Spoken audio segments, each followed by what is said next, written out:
Bagi orang yang mengerti hukum sudah menonton beberapa video awam bicara hukum untuk tidak melakukan tindak pidana yang melanggar hukum yang ada di negara kita.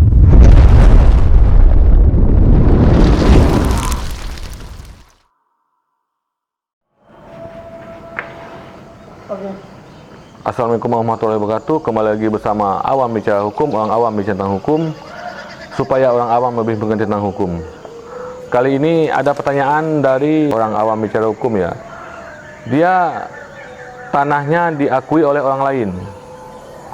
Tanahnya diakui orang lain, tapi menurut dia tanah itu adalah tanah dia. Kemudian bagaimana cara mendapatkan tanah dia kembali? Ya, itu yang pertama. Kemudian ada yang kedua, si A berhutang. Si A berhutang kepada si B. Pada saat itu mereka buat suatu kesepakatan bahwa ada perjanjian bisnis. Tiba-tiba pada saat jatuh tempo ternyata tidak dibayar hutangnya tersebut. Itu bagaimana cara mendapatkan uangnya yang sudah hilang kemarin, ya begitu ya. Itu ada dua pertanyaan itu ya. Terhadap dua hal tersebut, maka itu bisa ditempuh upaya, yaitu namanya gugatan. Gugatan itu ditujukan ke pengadilan negeri ya. Ditujukan kepada pengadilan negeri ya. Di mana tergugat itu berada. Di mana tergugat itu berada ya. Itu pertama. Kemudian juga di mana perjanjian itu dibuat. Nanti akan saya bicarakan lah itu. Bagaimana kalau tergugat juga tidak tahu keberadaannya, itu nanti akan saya ceritakan. Ini saya ceritakan dulu tentang bagaimana kita cara mendapatkan hak kita kembali. Baik, saya fokus pertama dulu tentang misalnya tanah. Si A punya tanah, kemudian si tanah si A itu ternyata diambil atau direbut oleh si B. Akhirnya si B lah yang menguasai tanah tersebut. Bagaimana cara tanah si A mendapatkan kembali tanahnya yang dikuasai oleh si B? Maka si A harus menggugat si B ke pengadilan. Letak tanahnya di mana? Objek tanahnya di mana? Misalnya di Kota Jambi, ya berarti diajukan gugatan itu di PN Jambi. Begitu ya. Sudah. Dan juga di mana alamatnya si tergugat, itu juga di Jambi. Sudah, berarti kita ajukan gugatan ke pengadilan negeri Jambi ya, begitu ya. Dan juga ada kalau domisilinya itu adalah penggugatnya ada di Jambi, maka juga di Jambi, di pengadilan negeri Jambi. Nanti akan saya ceritakan ya di mana kita menggugat itu ya, di pengadilan mana ya. Ingat, pengadilan ini yang diajukan adalah pengadilan negeri ya. Baik, si A tadi itu namanya penggugat, si B namanya tergugat. Maka kita untuk melakukan itu, maka kita harus mengajukan gugatan kepada pengadilan negeri ya, begitu. Lalu apa syaratnya? Bagaimana tata caranya mengajukan gugatan tersebut? Baik, tata cara mengajukan gugatan tersebut pertama adalah penggugat itu mendatangi kantor pengadilan negeri. Mendatangi pengadilan negeri ya, kemudian dia harus mendaftarkan perkaranya. Pendaftaran perkaranya ada dua. Ada secara online dan ada secara langsung datang ke kantor pengadilan. Nanti akan saya bahas mengenai bagaimana cara online. Kita yang pakai manual saja dulu. Datanglah pergi ke kantor pengadilan, daftarkanlah bahwa saya akan mengajukan gugatan kepada si B. Nanti oleh bagian pengadilan, itu oleh kasirnya akan dihitung nanti berapa biayanya yang harus dikeluarkan untuk perkara ini.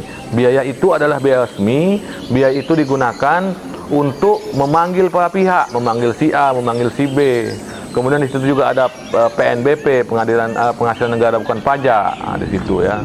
Jadi nanti itu akan dihitung oleh jurusitanya. Setelah itu bayar melalui transfer ke rekening, karena tidak menerima cash ya. Kantor pengadilan tidak akan menerima cash, maka dibayar melalui rekening. Setelah selesai, maka kembali lagi ke pengadilan. Setelah tunjukkan bukti slip penyetoran, maka nanti di situ ya kita masukkan yang namanya surat gugatan. Ya, surat gugatan itu maksudnya isinya adalah bagaimana proses kita mendapatkan tanah tersebut dan tuntutan kita supaya tanah tersebut menjadi milik kita kembali. Sudah, kita tulis saja. Misalnya kepada yang terhormat majelis dan hakim yang menyidangkan perkara ini, begitu ya. Saya yang bertanda-tangan di bawah ini, nama, tempat tanggal lahir, biodata ya, dengan ini mengajukan gugatan kepada si B ya, si B identitasnya, namanya, alamatnya, apanya semuanya begitu. Kemudian di situ dijelaskan adapun kasus posisinya, adapun pokok perkaranya adalah sebagai berikut. Jelaskan bahwa saya mendapatkan tanah tersebut dari warisan pada tahun ini berdasarkan surat keterangan ahli waris gini. 2, tanah itu selama ini saya kuasai sejak ini. Pokoknya jalan cerita dibuat terus sampai berunut, sehingga kita bisa meyakinkan bahwa kepada hakim bahwa tanah itu memang betul-betul milik kita.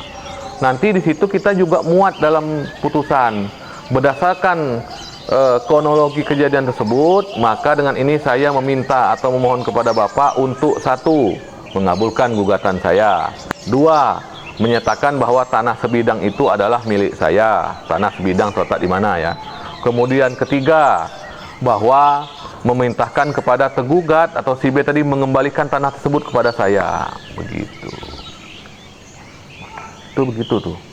Jadi begitu, nanti ajukan, nanti akan kemudian kita pulang, nanti oleh panitranya akan dipanggil, oleh jurusitanya akan dipanggil, kapan waktu sidangnya. Penggugat harus hadir. Kalau penggugat tidak hadir, si A tadi ketika dipanggil oleh pengadilan untuk menghadiri persidangan tidak hadir, maka perkaranya akan gugur begitu ya. Nanti sama hakim nanti akan dijelaskan. Nanti akan saya jelaskan tahap-tahap berikutnya. Nanti di situ kita akan bacakan gugatan. Oleh gugatan yang selesai dibacakan, tentu si A, si B tadi tentu pasti menjawab. Si B menjawab dengan namanya jawaban. Nanti kita balas lagi jawaban si B tadi, si tergugat tadi. Nanti dia balas lagi. Kemudian setelah itu baru kita menghadirkan bukti-bukti, baik itu surat, baik itu saksi, baik itu yang lain-lain. Ada 5 alat bukti ya dalam perdata itu ya, surat, kemudian saksi ya, kemudian petunjuk, prasangka dan sumpah ya. Begitu. Setelah itu nanti kita harus hadirkan alat-alat bukti apa? Alat bukti yang bisa menguatkan bahwa itu punya kita. Tapi itu harus ada aslinya. Aslinya itu harus kita bawa ke topos untuk dileges, nanti dihadirkan di pengadilan. Ya, begitu. Kemudian saksi juga, saksi yang mengetahui bahwa itu milik kita. Dan ingat, tergugat juga punya hak untuk membantah apa saksi kita, membantah surat kita ya begitu. Nanti pada saat itu hakim akan juga turun ke lapangan. Biasanya hakim akan melakukan pemeriksaan setempat terhadap objek lokasi tanah tersebut. Apakah tanah tersebut ada atau tidak. Majelis hakim datang ke tempat tersebut bukan untuk menentukan bahwa si A, si B pemiliknya, tapi dia untuk memastikan apakah betul ada yang dipersengketakan atau ada yang dipermasalahkan. Nanti setelah itu ada tahap kesimpulan. Setelah itu nanti majelisnya bermusyawarah, nanti baru akan diputuskan. Disitulah nanti kalau memang itu hak kita ada, memang kita bisa membuktikan kepada hakim, nanti itu akan dikembalikan kepada kita tanah tersebut. Itu dengan catatan si tergugat, si B tadi menerima ya. Kalau dia keberatan, maka mungkin dia akan mengajukan banding ke pengadilan tinggi. Kemudian nanti akan mengajukan kasasi. Maka dalam setiap acara persidangan dalam perkara perdata itu ada namanya perdamaian. Nanti sebelum itu dibacakan gugatan kita dan dijawab sama tergugat, maka majelis hakim akan menawarkan kalian ini harus berdamai dulu. Nanti ditunjuk hakim mediatornya untuk mendamaikan tersebut. Begitu. Ada juga yang mediator bukan hakim, ada juga, tetapi itu hanya ada di kota-kota besar, di kabupaten-kabupaten kecil biasanya belum ada. Itu banyaknya hakimlah yang menjadi mediator. Di situ memang kita didamaikan begitu. Bagaimana cara jalan keluarnya biar tercapai win-win solution, tak ada menang, tak ada kalah begitu. Itu ya. Jadi itu nanti akan saya detailkan lagi bagaimana tata cara mengajukan gugatan itu ya. Kalau memang ada yang kurang silahkan bertanya, nanti yang jawab itu adalah tim awam bicara hukum ya, bukan saya yang jawab, nanti ada timnya yang jawab sendiri. Itu saja yang dapat saya sampaikan. Untuk mengenai utang piutang nanti kita buat di bagian kedua. Kemudian bagaimana itu nanti cara mengajukan di pengadilan mana akan diajukan, nanti saya juga akan buat begitu, nanti akan saya buat kontennya ya. Asalkan video ini nanti menarik bagi masyarakat awam bicara, maka saya akan buat nanti episode selanjutnya ya. Itu saja yang dapat saya sampaikan. Saya tutup dengan billahi taufiq wal hidayah. Salam awam bicara.